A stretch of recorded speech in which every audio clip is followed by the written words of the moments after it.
Jeremiah 31 chapter 32 chapter पढ़ेंगे Kings James version में से।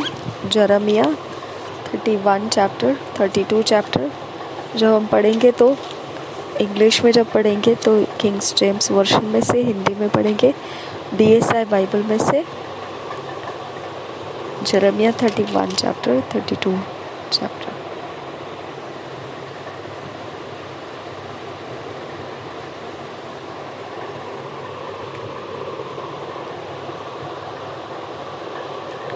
The restoration of Israel, the publication thereof. Rahel mourning is comforted. Ephraim repenting is brought home again. Christ is promised. His care over the church. His new covenant, the stability and amplitude of the church. First verse. At the same time, said the Lord, will I be the God of all the families of Israel, and they shall be my people. Thus saith the Lord, the people which were left of the sword found grace in the wilderness, even Israel, when I went to cause him to rest. The Lord hath appeared of old unto me, saying, पवित्र आत्मा हमारी सहायता कर, इन वचनों के रहस्य भेद हम समझ पाए और जैसा परमेश्वर चाहता है उस प्रकार का जीवन हमारे जीवन में ढलता हुआ आता जाए। नासरी यीशु के नाम में मांगते हैं पिता, सुन और कबूल कर। आमीन आमीन। Yea, I have loved thee with an everlasting love, therefore with loving kindness have I drawn thee. Again I will build thee, and thou shalt be built. O Virgin of Israel, thou shalt again be adorned with thy tabrets, and shalt go forth in the dances of them that make merry. Thou shalt yet plant vines upon the mountains of Samaria. The planters shall plant and shall eat them as common things. For there shall be a day that the watchmen upon the Mount Ephraim shall cry, Arise, yea, and let us go up to Zion, unto the Lord our God. For thus saith the Lord, Sing with gladness for Jacob, and shout among the chief of the nations. Publish ye praise, yea, and say, O Lord, save thy people, the remnant of Israel. Behold, I will bring them from the north country, and gather them from the coasts of the earth, and with them the blind and the lame, the woman with child, and her that travelleth with child together. A great company shall return thither.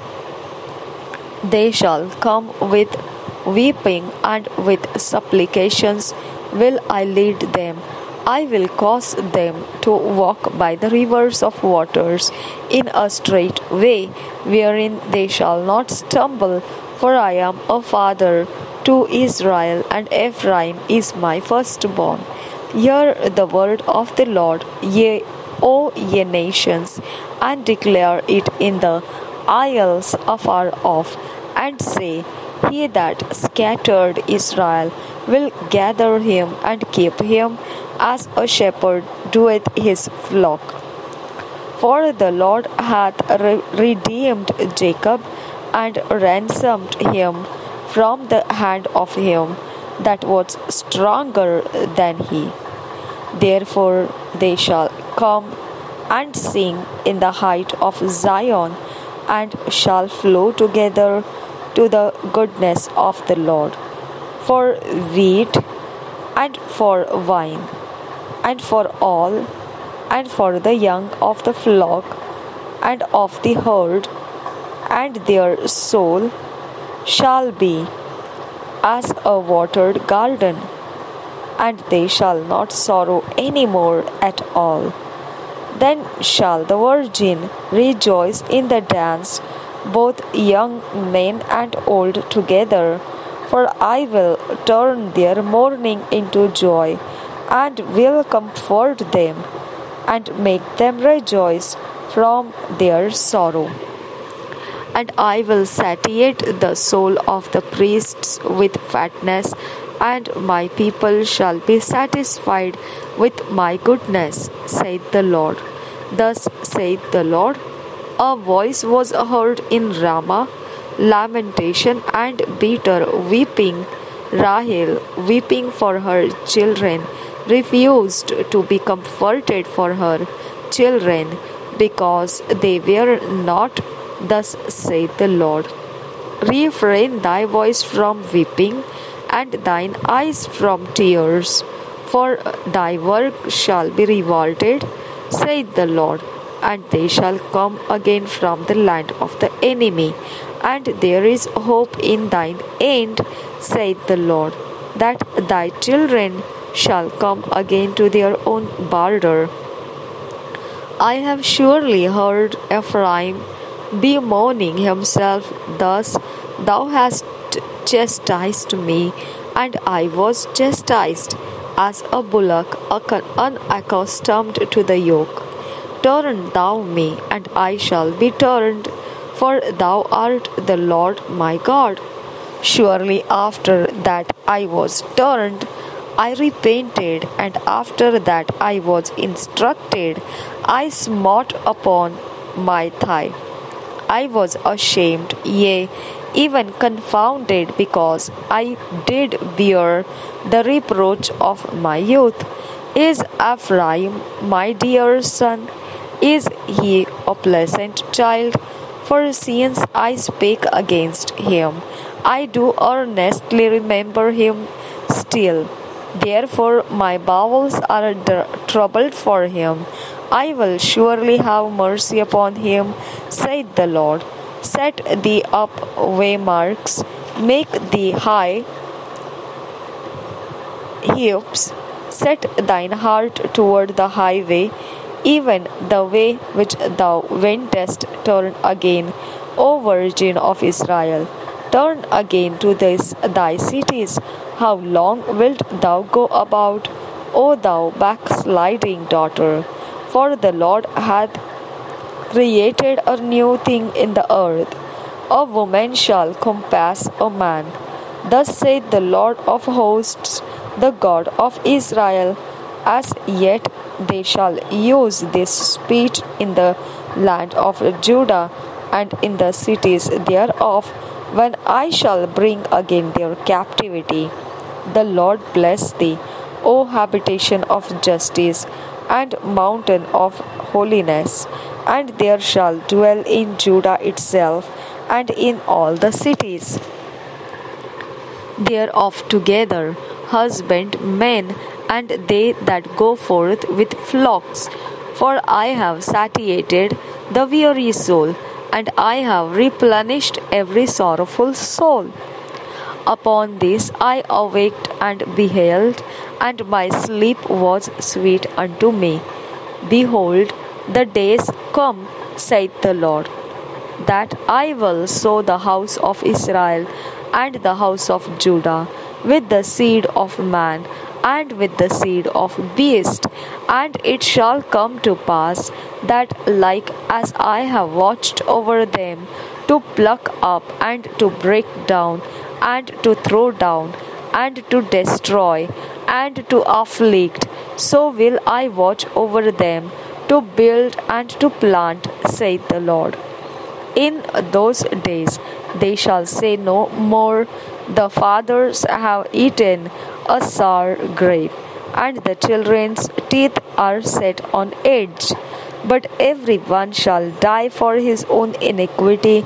Every man that eateth the sour grape, his teeth shall he set on edge. Behold, the days come, saith the Lord, that I will make a new covenant with the house of Israel and with the house of Judah, not according to the covenant that I made with their fathers in the day that I took them by the hand to bring them out of the land of Egypt, which my covenant they break, although I was an husband unto them, saith the Lord. But this shall be the covenant that I will make with the house of Israel. After those days, saith the Lord, I will put my law in their inward parts and write it in their hearts, and will be their God, and they shall be my people.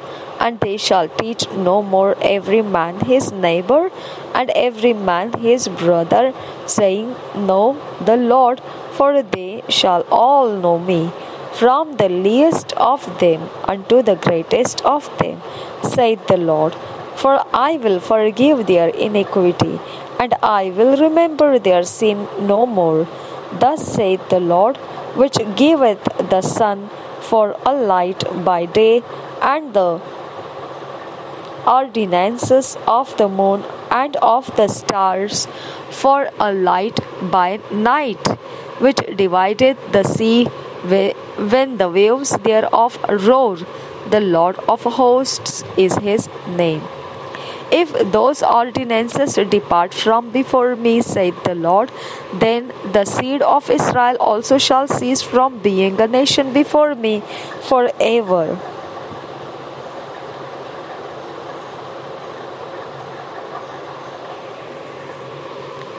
If those ordinances depart from before me, saith the Lord, then the seed of Israel also shall cease from being a nation before me forever. Thus saith the Lord, if heaven above can be measured, and the foundations of the earth searched over beneath, I will also cast off all the seed of Israel for all that they have done, saith the Lord. Behold, the days come, saith the Lord, that the city shall be built by the Lord from the tower of Hananiel unto the gate of the corner, and the measuring line shall yet go forth over against it upon the hill Gareb, and shall compass about to Goyath, and the whole valley of the dead bodies, and of the ashes, and all the fields unto the brook of Kidron, unto the corner of the horse gate toward the east, shall be holy unto the Lord. It shall not be plucked up, nor thrown down any more forever. Chapter 32. Jeremiah's imprisonment, his complaint to God, the captivity confirmed, promise of a gracious return. First verse. The word that came to Jeremiah from the Lord in the 10th year of Zedekiah, king of Judah, which was the 18th year of Nebuchadnezzar. For then the king of Babylon's army besieged Jerusalem, and Jeremiah the prophet was shut up in the court of the prison, which was in the king of Judah's house. For Zedekiah, king of Judah, had shut him up, saying, Wherefore doest thou prophesy, and say, Thus saith the Lord, Behold, I will give this city into the hand of the king of Babylon, the hand of the king of Babylon, and he shall take it. The hand of the king of Babylon, and he shall take it. And Zedekiah king of Judah shall not escape out of the hand of the Chaldeans, but shall surely be delivered into the hand of the king of Babylon, and shall speak with him mouth to mouth, and his eyes shall behold his eyes. And he shall lead Zedekiah to Babylon, and there shall he be until I visit him, saith the Lord. Though ye fight with the Chaldeans, ye shall not prosper. And Jeremiah said, The word of the Lord came unto me, saying, Behold, Hanamiel, the son of Shallum, thine uncle, shall come unto thee, saying, Buy thee my field that is in Anathoth, for the night of redemption is thine to buy it. So Hanamiel, mine uncle's son, came to me in the court of the prison, according to the word of the Lord, and said unto me, Buy my field, I pray thee, that is in Anathoth, which is in the country of Benjamin, for the right of inheritance is thine, and the redemption is thine. Buy it for thyself. Then I knew that this was the word of the Lord, and I bought the field of Hanamiel, my uncle's son, that was in Anathoth, and weighed him the money, even 17 shekels of silver. And I subscribed the evidence and sealed it, and took witnesses and weighed him the money in the balances. So I took the evidence of the purchase, both that which was sealed according to the law and custom, and that which was open. And I gave the evidence of the purchase unto Baruch the son of Neriah, the son of Messiah, in the sight of Hanamiel, mine uncle's son, and in the presence of the witnesses that subscribed the book of the purchase before all the Jews that sat in the court of the prison. And I charged Baruch before them, saying, Thus saith the Lord of hosts, the God of Israel, Take these evidences, this evidence of the purchase, both which is sealed, and this evidence which is open, and put them in an earthen vessel, that they may continue many days. For thus saith the Lord of hosts, the God of Israel, Houses and fields and vineyards shall be possessed again in his land. Now, when I had delivered the evidence of the purchase unto Baruch, the son of Neriah, I prayed unto the Lord, saying, Ah, Lord God, behold, thou hast made the heaven and the earth by thy great power, and stretched out arm, and there is nothing too hard for thee. Thou shewest loving kindness unto thousands, and recompensest the iniquity of the fathers into the bosom of their children after them.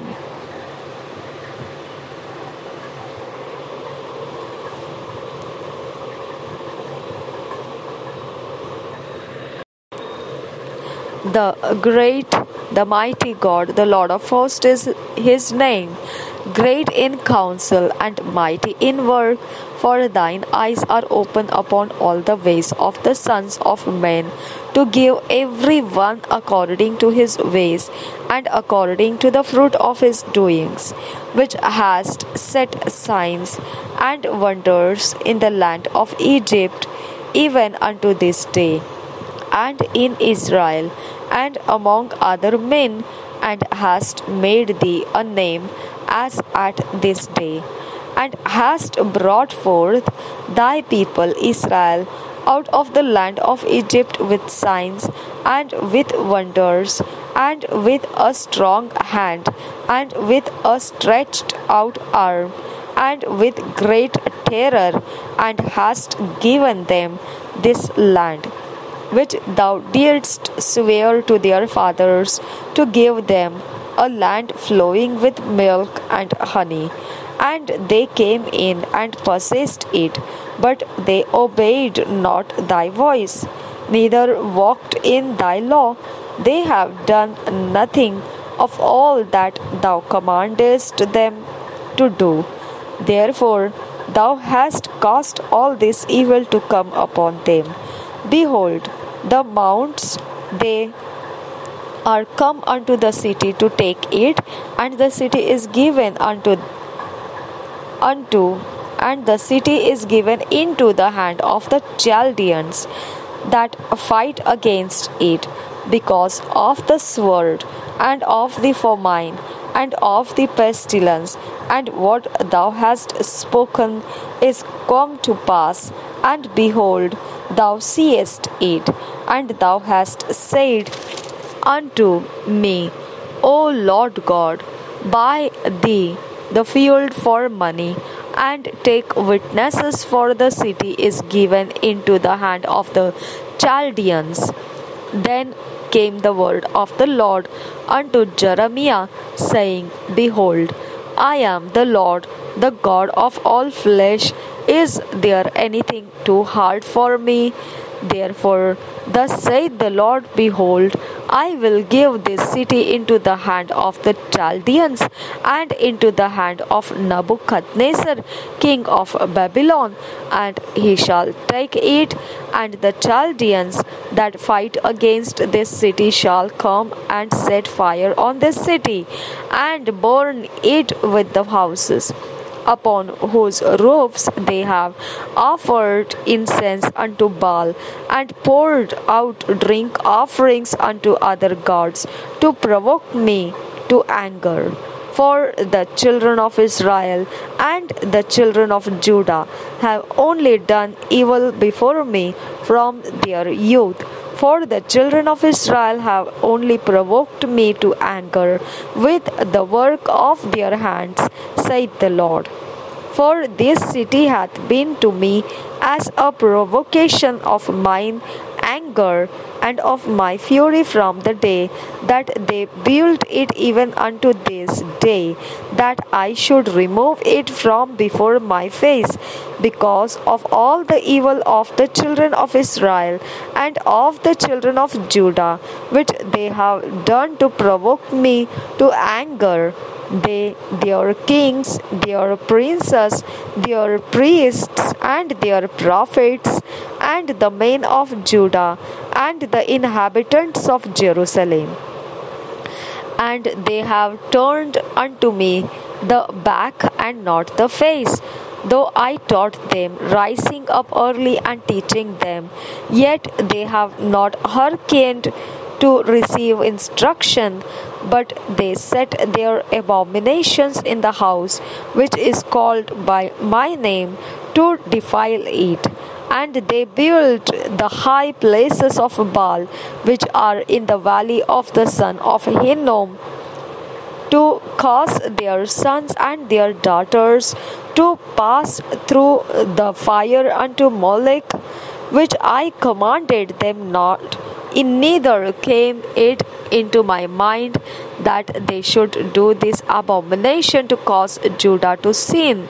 And now therefore thus saith the Lord, the God of Israel, concerning this city, whereof ye say, it shall be delivered into the hand of the king of Babylon by the sword, and by the famine, and by the pestilence.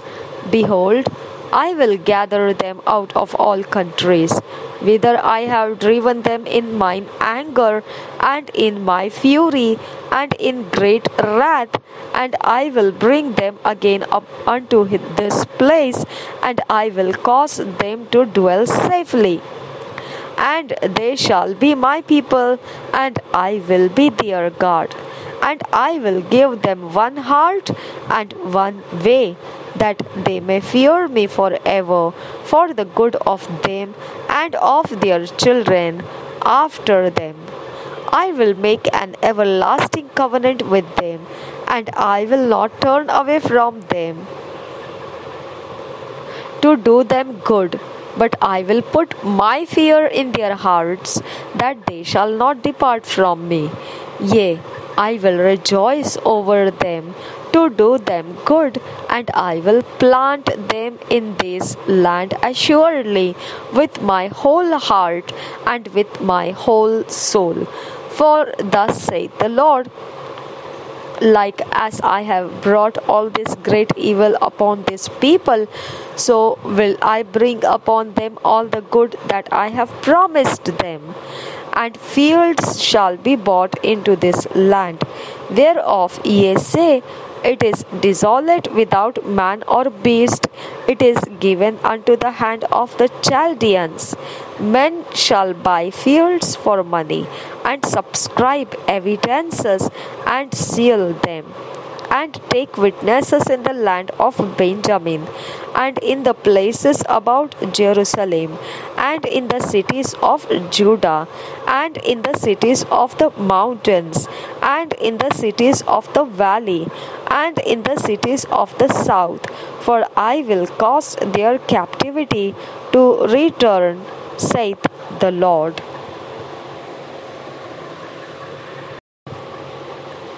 यिर्मयाह 31 अध्याय 32 अध्याय हम पढ़ेंगे VSI Bible में से। इसराइलियों की वापसी, पहले वचन से।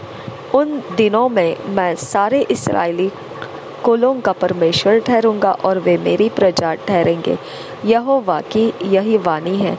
यहोवा यूं कहता है, जो प्रजा तलवार से बच निकली उन पर जंगल में अनुग्रह हुआ।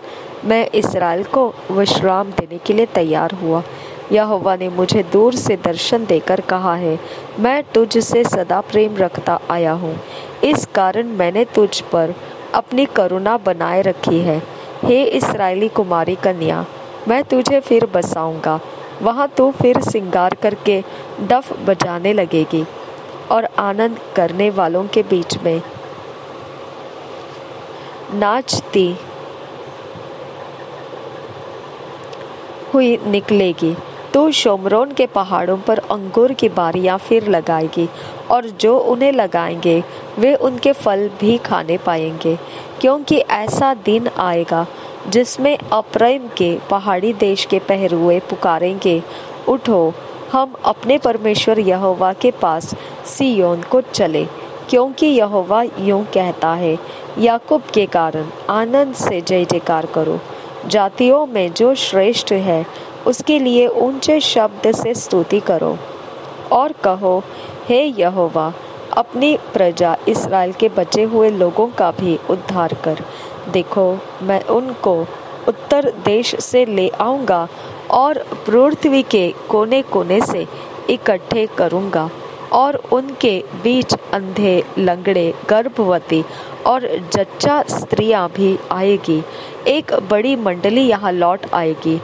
वे आंसू बहाते हुए आएंगे और गिड़गिड़ाते हुए मेरे द्वारा पहुँचाए जाएंगे। मैं उन्हें नदियों के किनारे किनारे से और ऐसे चौरस मार्ग से ले आऊँगा जिससे वे ठोकर न खाने पाएंगे। क्योंकि मैं इसराइल का पिता हूँ और अप्रैम मेरा जेठा है। हे जाति जाति के लोगों, यहोवा का वचन सुनो और दूर दूर के द्वीपों में भी इसका प्रचार करो। कहो, जिसने इसराइलियों को तितर बितर किया था वही उन्हें इकट्ठे भी करेगा और उनकी ऐसी रक्षा करेगा जैसी चरवाहा अपने झुंड की करता है। क्योंकि यहोवा ने याकूब को छुड़ा लिया और उस शत्रु के पंजे से जो उससे अधिक बलवंत है उसे छुटकारा दिया है। इसलिए कि वे सिय्योन की चोटी पर आकर जय जयकार करेंगे और यहोवा से अनाज, नया दाख मधु, टट का तेल, भेड़ बकरियां और गाय बैलों के बच्चे आदि उत्तम उत्तम दान पाने के लिए तांता बांध कर चलेंगे, और उनका प्राण सींची हुई बारी के समान होगा और वे फिर कभी उदास न होंगे। उस समय उनकी कुमारियां नाचती हुई हर्ष करेगी और जवान और बूढ़े एक संग आनंद करेंगे। क्योंकि मैं उनके शोक को दूर करके उन्हें आनंदित करूंगा। मैं उन्हें शांति दूंगा और दुख के बदले आनंद दूंगा। मैं याजकों को चिकनी वस्तुओं से अति तृप्त करूंगा और मेरी प्रजा मेरे उत्तम दानों से संतुष्ट होगी। यहोवा की यही वाणी है। इस्राएल पर परमेश्वर की दया। 15 वचन से आगे, यहोवा यह भी कहता है, सुन, रामा नगर में विलाप और बिलक बिलक कर रोने का शब्द सुनने में आता है। राहेल अपने लड़कों के लिए रो रही है और अपने लड़कों के कारण शांत नहीं होती, क्योंकि वे जाते रहे। यहोवा यूं कहता है, रोने पीटने और आंसू बहाने से रुक जा, क्योंकि तेरे परिश्रम का फल मिलने वाला है। वे शत्रुओं के देश से लौट आएंगे।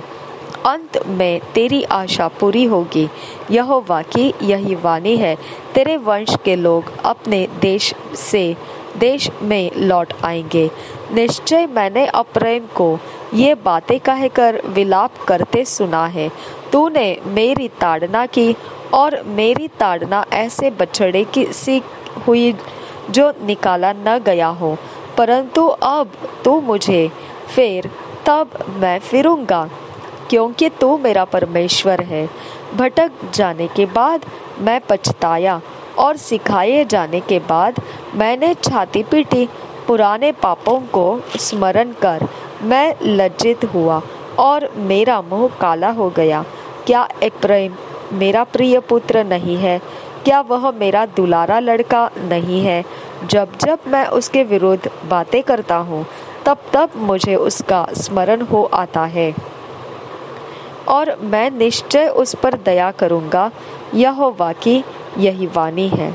हे इस्राएल कुमारी, जिस राजमार्ग से तू गई थी, उसी में खंबे और झंडे खड़े कर और अपने इन नगरों में लौट आने पर मन लगा। हे भटकने वाली कन्या, तू कब तक इधर उधर फिरते रहेगी? यहोवा की एक नई सृष्टि पृथ्वी पर प्रकट होगी, अर्थात नारी पुरुष की रक्षा करेगी। वचन देखिए क्या आ गया। हे भटकने वाली कन्या, तू कब तक इधर उधर फिरती रहेगी? यहोवा की एक नई सृष्टि पृथ्वी पर प्रकट होगी। नई सृष्टि बता रहा है परमेश्वर।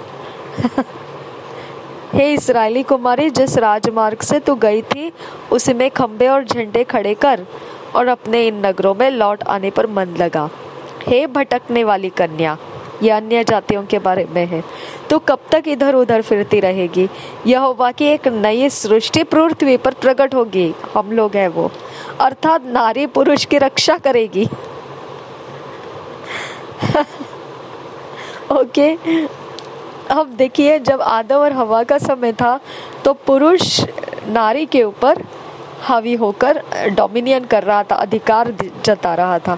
लेकिन अब जब हम पानी के बपतिस्मा लिए हुए नई सृष्टि हो चुके हैं पवित्र आत्मा के द्वारा, अब क्या है देखिए, पासा पलट दिया गया है। नारी पुरुष की रक्षा करेगी। हालेलुया। यीशु मसीह नारी से ही जन्म लिया है ना। नारी पुरुष की रक्षा करेगी। हम लोगों को परमेश्वर ने ऊंचा किया, महिलाओं को ऊंचा किया। भावी समृद्धि और नई वाचा। इस्राएल का परमेश्वर सेनाओं का यहोवा यूं कहता है, जब मैं यहूदी बंदियों को उनके देश के नगरों में लौटाऊंगा, तब उनमें यह आशीर्वाद फिर दिया जाएगा। हे धर्म भरे वासस्थान, हे पवित्र पर्वत, यहोवा तुझे आशीष दे। यहूदा और उसके सब नगरों के लोग और किसान और चरवाहे भी उसमें इकट्ठे बसेंगे, क्योंकि मैंने थके हुए लोगों का प्राण तृप्त किया और उदास लोगों के प्राण को भर दिया है। यह आशीषें हमको रोज बोलना है अपने ऊपर। ओके, इसको मार्किंग करके रखिए। इस पर मैं जाग उठा और देख, और मेरी नींद मुझे मीठी लगी। देख, यहोवा की यह वाणी है कि ऐसे दिन आने वाले हैं जिनमें मैं इस्राएल और यहूदा के घरानों के बाल बच्चों और पशु दोनों को बहुत बढ़ाऊंगा। जिस प्रकार से मैं सोच सोच कर उनको गिराता और ढाता, नष्ट करता और काट डालता और सत्यानाश ही करता था, उसी प्रकार से मैं अब सोच सोच कर उनको रोपूंगा और बढ़ाऊंगा। यहोवा की यही वाणी है।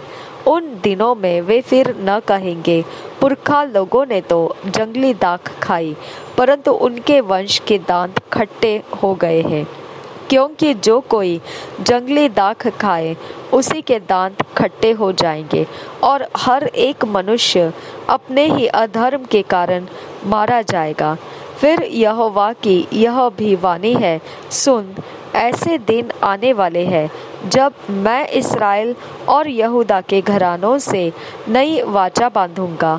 वह उस वाचा के समान न होगी जो मैंने उनके पुरखाओं से उस समय बांधी थी, जब मैं उनका हाथ पकड़कर उन्हें मिस्र देश से निकाल लाया। क्योंकि यद्यपि मैं उनका पति था, तो भी उन्होंने मेरी वह वाचा तोड़ डाली। परंतु जो वाचा मैं उन दिनों के बाद इस्राएल के घराने से बांधूंगा, वह यह है, मैं अपनी व्यवस्था उनके मन में समवाऊंगा और उसे उनके हृदय पर लिखूंगा, और मैं उनका परमेश्वर ठहरूंगा और वे मेरी प्रजा ठहरेंगे। यहोवा की यह वाणी है। तब उन्हें फिर एक दूसरे से यह न कहना पड़ेगा कि यहोवा को जानो, क्योंकि यहोवा की यह वाणी है, छोटे से लेकर बड़े तक सब के सब मेरे ज्ञान रखेंगे, क्योंकि मैं उनका अधर्म क्षमा करूंगा और उनका पाप फिर स्मरण न करूंगा। जिसने दिन में प्रकाश देने के लिए सूर्य को और रात में प्रकाश देने के लिए चंद्रमा और तारांगण के नियम ठहराए हैं, जो समुद्र को उछालता और उसकी लहरों को गरजाता है, और जिसका नाम सेनाओं का यहोवा है, वही यहोवा यूं कहता है, यदि ये नियम मेरे सामने से टल जाए, तब ही यह हो सकेगा कि इस्राएल का वंश मेरी दृष्टि में सदा के लिए एक जाति ठहरने की अपेक्षा मिट सकेगा। यहोवा यूं भी कहता है, यदि ऊपर से आकाश मापा जा सके और नीचे से पृथ्वी की नींव खोद खोद कर पता लगाई जा सके, तब ही मैं इस्राएल के सारे वंश को उनके सब पापों के कारण त्याग दूंगा। देख, यहोवा की यह वाणी है, ऐसे दिन आ रहे हैं जिनमें यह नगर हननेल के गुम्मट से लेकर कोने के फाटक तक यहोवा के लिए बनाया जाएगा। मापने की रस्सी फिर आगे बढ़कर सीधी गारेब पहाड़ी तक और वहां से घूमकर गोवा को पहुंचेगी। लोथो और राख की सब तराई और किद्रोन नाले तक जितने खेत है, घोड़ों के पूर्वी फाटक के कोने तक जितनी भूमि है, वह सब यहोवा के लिए पवित्र ठहरेगी। सदा तक वह नगर फिर कभी न तो गिराया जाएगा और न छाया जाएगा। यिर्मयाह द्वारा खेत खरीदा जाना। 32 अध्याय पहले वचन से। यहूदा के राजा सिदकिय्याह के राज्य के 10वें वर्ष में, जो नबूकदनेस्सर के राज्य का 18वां वर्ष था, यहोवा की ओर से यह वचन यिर्मयाह के पास पहुंचा। उस समय बेबीलोन के राजा की सेना ने यरूशलेम को घेर लिया था, और यिर्मयाह भविष्यद्वक्ता यहूदा के राजा के भवन में पहरे के आंगन में कैदी था, क्योंकि यहूदा के राजा सिदकिय्याह ने यह कहकर उसे कैद किया था, तो ऐसी भविष्यद्वाणी क्यों करता है? यहोवा यूं कहता है, देखो, मैं यह नगर बेबीलोन के राजा के वश में कर दूंगा। वह इसको ले लेगा, और यहूदा का राजा सिदकिय्याह कसदियों के हाथ से न बचेगा, परंतु वह बेबीलोन के राजा के वश में अवश्य हो पड़ेगा ही पड़ेगा। और वह और बेबीलोन के राजा आपस में आमने सामने बातें करेंगे और अपनी अपनी आंखों से एक दूसरे को देखेंगे, और वह सिदकिय्याह को बेबीलोन में ले जाएगा, और जब तक मैं उसकी सुधि न लूँ, तब तक वह वही रहेगा। यहोवा की यह वाणी है, चाहे तुम लोग कसदियों से लड़ो भी, तो भी तुम्हारे लड़ने से कुछ बन न पड़ेगा। यिर्मयाह ने कहा, यहोवा का वचन मेरे पास पहुंचा। देख, शल्लम का पुत्र हनमेल, जो तेरा चचेरा भाई है, वह तेरे पास यह कहने को आने पर है, मेरा खेत जो अनातोत में है, उसे मोल ले, क्योंकि उसे मोल लेकर छुड़ाने का अधिकार तेरा ही है। अतः यहोवा के वचन के अनुसार मेरा चचेरा भाई हनमेल पहरे के आंगन में मेरे पास आकर कहने लगा, मेरा जो खेत बिन्यामीन देश के अनातोत में है, उसे मोल ले, क्योंकि उसके स्वामी होने और उसके छुड़ा लेने का अधिकार तेरा ही है, इसलिए तू उसे मोल ले। तब मैंने जान लिया, इसलिए तू उसे मोल ले, तब मैंने जान लिया कि वह यहोवा का वचन था। इसलिए मैंने उस अनातोत के खेत को अपने चचेरे भाई हनमेल से मोल ले लिया और उसका दाम चांदी के 17 शेकेल तौल कर दे दिए। मैंने दस्तावेज में दस्तखत और मुहर हो जाने पर गवाहों के सामने वह चांदी कांटे में तौल कर उसे दे दी। तब मैंने मोल लेने के को दोनों दस्तावेजें, जिनमें सब शर्तें लिखी हुई थी और जिनमें से एक पर मुहर थी और दूसरी खुली थी, उन्हें लेकर अपने चचेरे भाई हनमेल के और उन गवाहों के सामने, जिन्होंने दस्तावेज में दस्तखत किए थे, और उन सब यहूदियों के सामने भी जो पहरे के आंगन में बैठे हुए थे, नेरिया के पुत्र बारूक को, जो महसेया का पोता था, सौंप दिया। तब मैंने उनके सामने बारूक को यह आज्ञा दी, इस्राएल का परमेश्वर सेनाओं का यहोवा यूं कहता है, इन मोल लेने की दस्तावेजों को, जिन पर मुहर की हुई है और जो खुली हुई है, इन्हें लेकर मिट्टी के बर्तन में रख, ताकि ये बहुत दिन तक रहे, क्योंकि इस्राएल का परमेश्वर सेनाओं का यहोवा यूं कहता है, इस देश में घर और खेत और दाख की बारियां फिर बेची और मोल ली जाएगी। यिर्मयाह की प्रार्थना। जब मैंने मोल लेने की वह दस्तावेज नेरिया के पुत्र बारूक के हाथ में दी, तब मैंने यहोवा से यह प्रार्थना की, हे प्रभु यहोवा, तूने बड़ी सामर्थ और बढ़ाई हुई भुजा से आकाश और पृथ्वी को बनाया है। तेरे लिए कोई काम कठिन नहीं है। तू हजारों पर करुणा करता रहता है, परंतु पूर्वजों के अधर्म का बदला उनके बाद उनके वश के लोगों को भी देता है।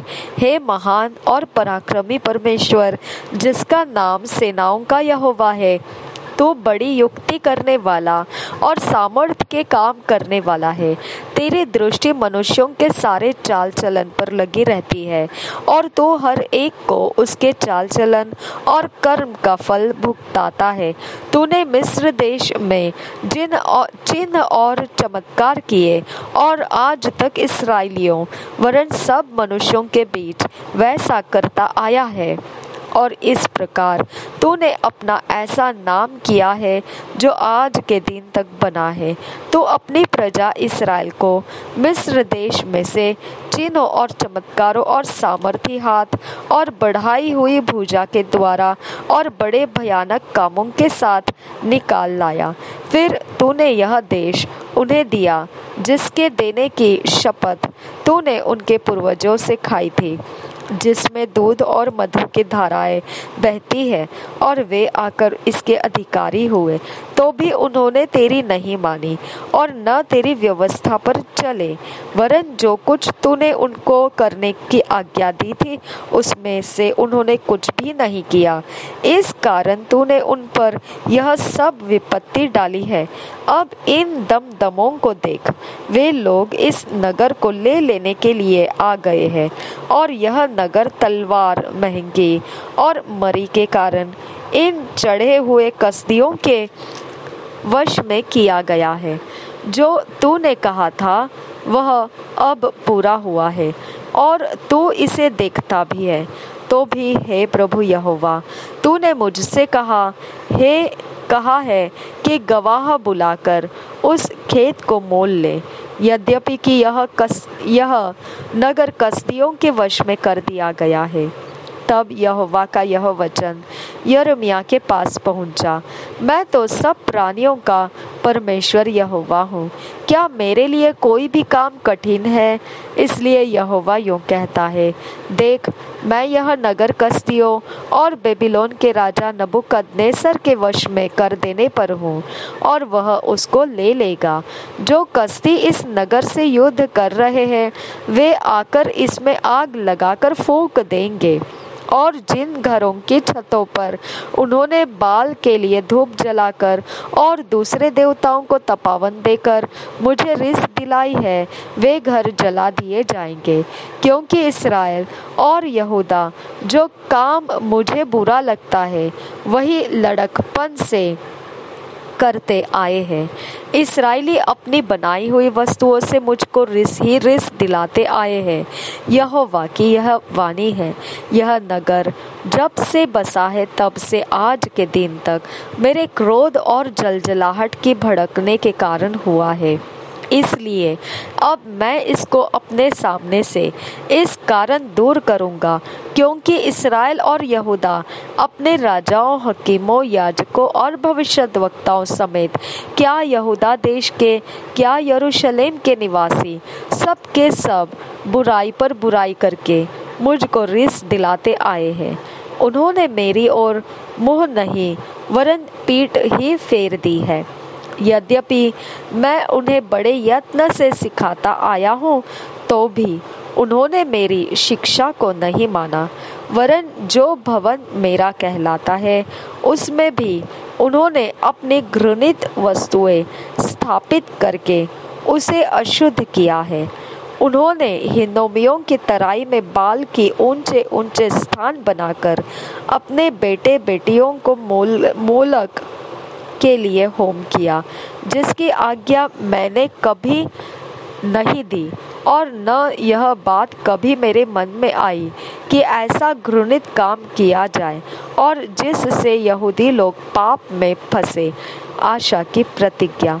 परंतु अब इस्राएल का परमेश्वर यहोवा इस नगर के विषय में जिसके लिए तुम लोग कहते हो वह तलवार महंगी और मरी के द्वारा बेबीलोन के राजा के वश में पड़ा हुआ है, यूं कहता है, देखो मैं उनको उन सब देशों में जिनमें मैंने क्रोध और जलजलाहट में आकर उन्हें जबरन निकाल दिया था, लौटा ले आकर इसी नगर में इकट्ठा करूंगा और निडर करके बसा दूंगा। वे मेरी प्रजा ठहरेंगे और मैं उनका परमेश्वर ठहरूंगा। मैं उनको एक ही मन और एक ही चाल कर दूंगा कि वे सदा मेरा भय मानते रहे, जिससे उनका और उनके बाद उनके वंश का भी भला हो। मैं उनसे यह वाचा बांधूंगा कि मैं कभी उनका संग छोड़कर उनका भला करना न छोड़ूंगा और अपना भय मैं उनके मन में ऐसा उपजाऊंगा कि वे कभी मुझसे अलग होना न चाहेंगे। मैं बड़ी प्रसन्नता के साथ उनका भला करता रहूंगा और सचमुच उन्हें इस देश में अपने सारे मन और प्राण से बसा दूंगा। देख, यहोवा यूं कहता है, जिसे मैंने अपनी इस प्रजा पर यह सब बड़ी विपत्ति डाल दी, वैसे ही निश्चय इनसे वह सब भलाई भी करूंगा जिसके कारण का वचन मैंने दिया है। इसलिए यह देश जिसके विषय तुम लोग कहते हो कि यह उजाड़ हो गया है, इसमें न तो मनुष्य रह गए हैं और न पशु, यह तो कसदियों के वश में पड़ चुका है। इसी में फिर से खेत मोल लिए जाएंगे और बिन्यामीन के देश में, यरूशलेम के आसपास और यहूदा देश के अर्थात पहाड़ी देश, नीचे के देश और दक्षिण देश के नगरों में लोग गवाह बुलाकर खेत मोल लेंगे और दस्तावेज में दस्तखत और मुहर करेंगे, क्योंकि मैं उनके दिनों को लौटा ले आऊंगा। यहोवा की यही वाणी है। Thank you Jesus. एक्चुअली ये वचन में हम अन्य जातियों के बीच में से परमेश्वर ने हमको बाहर निकाला है, तो बाहर निकालने के बाद परमेश्वर हमारे साथ मन की तसल्ली के साथ है, प्रसन्नता के साथ है। ये हमको इस वचनों में से मालूम पड़ रहा है। उसने हमको आज्ञा पालन का आत्मा दिया है, उसने हमको उसके वाचा के अंदर प्रवेश कराया है। हम उसके वचन नहीं समझ सकते हैं, लेकिन उसने जिम्मेदारी लिया है कि हमको वचन समझ में आ जाए। ओके, तो इस समय का जो दौर हम मसीह जीवन जी रहे, उसका ज़्यादा से ज़्यादा भाग हमको ये अध्यायों में पढ़ने को मिलता है। आप दोबारा जाकर इस अध्याय को पढ़ेंगे तो आपको और गहरी बातें आपके अंदर पकड़ने के लिए आपको सहायता होगी, क्योंकि ये ज़रूरी है, हमको मालूम रहना चाहिए परमेश्वर हमसे प्रसन्न है। आमीन। 2 years बाइबल रीडिंग प्लान, 2 साल का Bible reading plan. John 8 chapter 33 verse से 43 वर्स तक। 2 किंग्स 23 चैप्टर, 2 साल का बाइबल रीडिंग प्लान। यूहन्ना रचित सुसमाचार 8 अध्याय 33 वचन से 43 वचन तक, और दूसरे राजाओं की पुस्तक 23 अध्याय। हम अकेले में बैठकर इन अध्याय को पढ़ना है, वचनों को पढ़ना है। अब आपको पता है पवित्र आत्मा की सहायता के बिना वचन समझे नहीं जाते हैं। वचन समझना और फिर हमारी अज्ञानता का निकल जाना हमारे प्राण की रखवाली होना होता है। ओके, हमारे प्राण निश्चित रूप से पवित्रता और शुद्धता के रास्ते चलने के, भक्ति के रास्ते चलने के काबिल बनना होता है।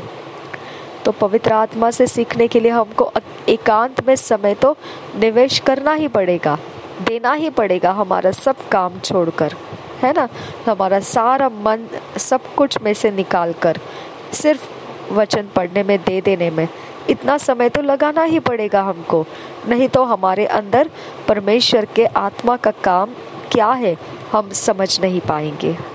आमीन। तो ये कारण से हमने पवित्र आत्मा का लाभ लेना है, और निश्चित परमेश्वर 2 साल के अंत में हमको जैसा चाहिए, जिस प्रकार का परमेश्वर का मर्जी है उसमें हमें ढल कर लेकर आएगा, रचना करके लाएगा। पवित्र आत्मा का निश्चित हमने लाभ उठाना है। प्रभु यीशु मसीह हम सबके साथ बना रहे। आमीन, आमीन, आमीन। पवित्र आत्मा, तेरे वचनों से हमें तृप्त करने के लिए तेरा धन्यवाद करते हैं। इन वचनों में हमें फिट एंड फिक्स कर ईश्वरीय रचना में हमको लेकर आ, डिवाइन ऑर्डरलीनेस में हमको लेकर आ। नासरी यीशु मसीह के नाम में मांगते हैं पिता, सुन और कबूल कर। आमीन, आमीन, आमीन।